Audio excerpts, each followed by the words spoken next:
Good afternoon. This is RCB News, and I am Ryan Bowling. I want to read a portion of an article that I found from Patricia Dixon, one of the major YouTubers. She shared an article, and I want to read a portion of that article in reference to Connecticut parents claiming that their school is teaching their kindergartens about transgenderism. And after I read a portion of this article, I'm going to give you my opinion on this. The title of the article is Connecticut Parents Claim School Teaches Kindergartners About Transgenderism. It starts off, Connecticut parents claim a school district is indoctrinating elementary school students about transgenderism, including a book for kindergartners. Actually, it's nothing new, but exposure is one of the ways in which you defeat it.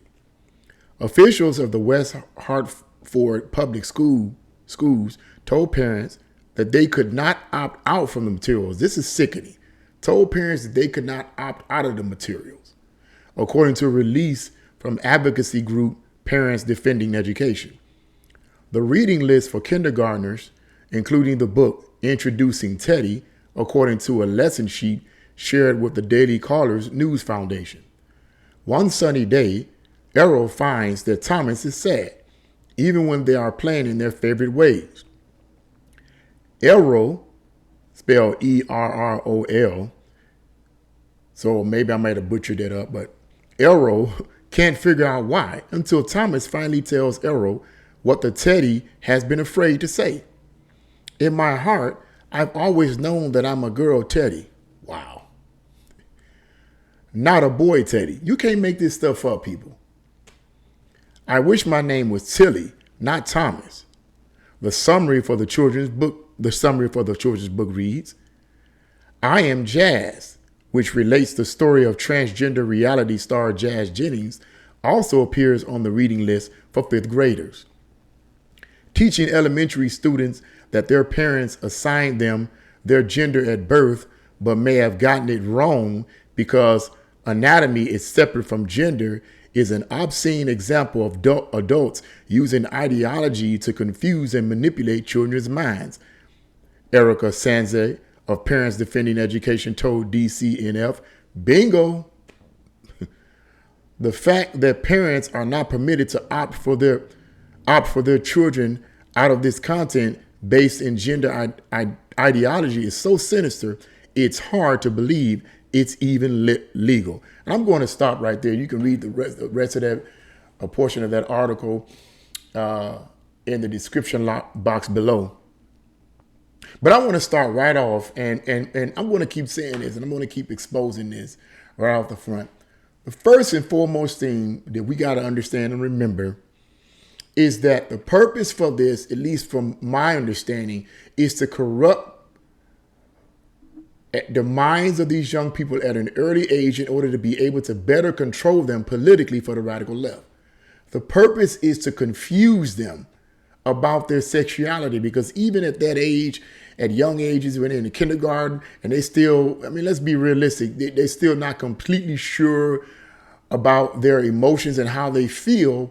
They're at a vulnerable stage. We've all been there as kindergartners. Let's be realistic. We've all been there. We've all done things as little kids that we weren't supposed to do.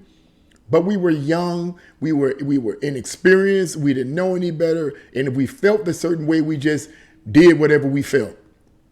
It wasn't until we grew older and became teenagers and became adults that we realized that those feelings were temporary. And we started to begin to understand who we really were as males and females biologically, but not only biologically, but psychologically.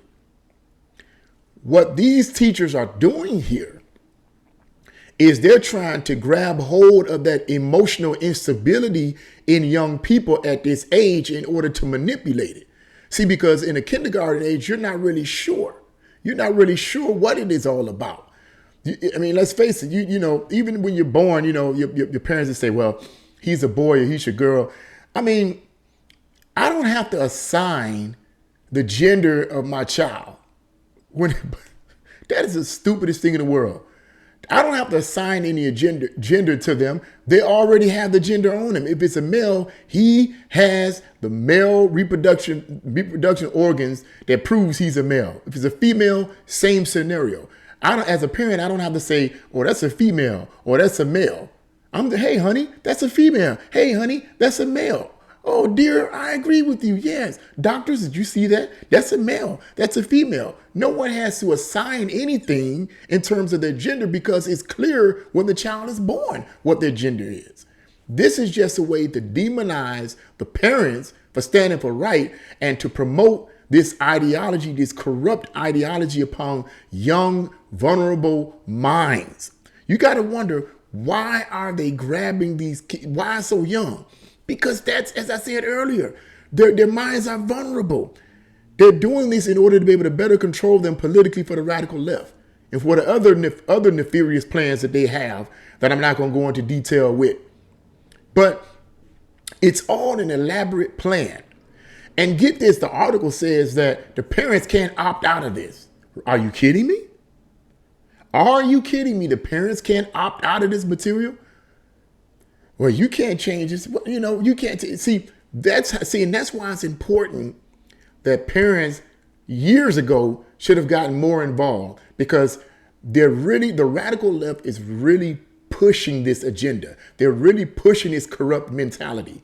They're really pushing it and pushing it and pushing it and pushing it. Because as I said in an earlier video, I personally believe that they're either losing ground or they're scared because of what Trump did. Trump kind of held them back. I'm gonna keep saying that. Trump kind of held them back. Now that he's gone, they got to go overtime on it. But also they're going overtime with this agenda. It's because they're losing ground. More and more people are becoming aware that this is just not right.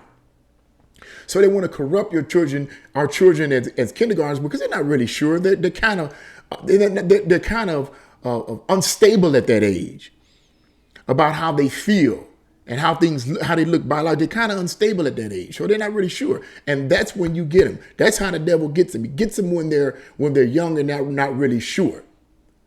When they're young and they're not really sure. That's why it's important, in my opinion, for parents to ask questions. And that's what I want to deal with.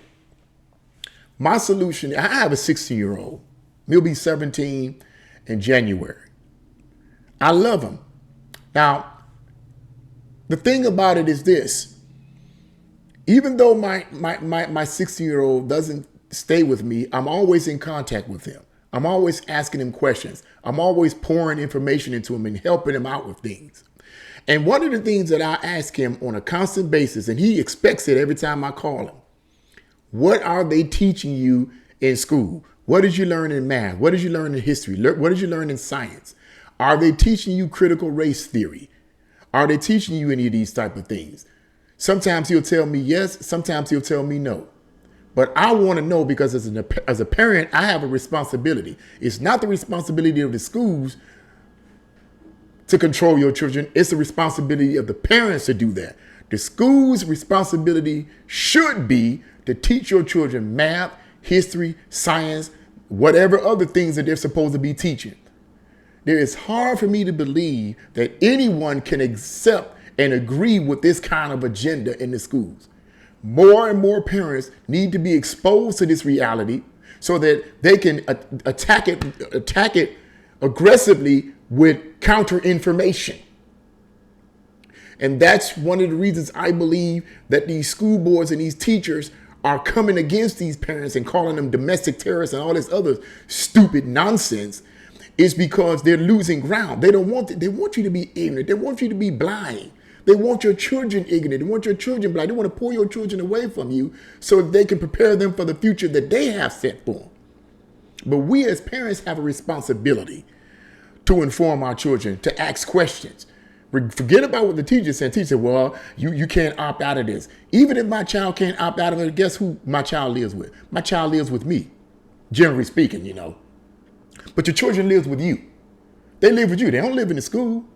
Even if you're working, at the end of the day, you come home to see your children.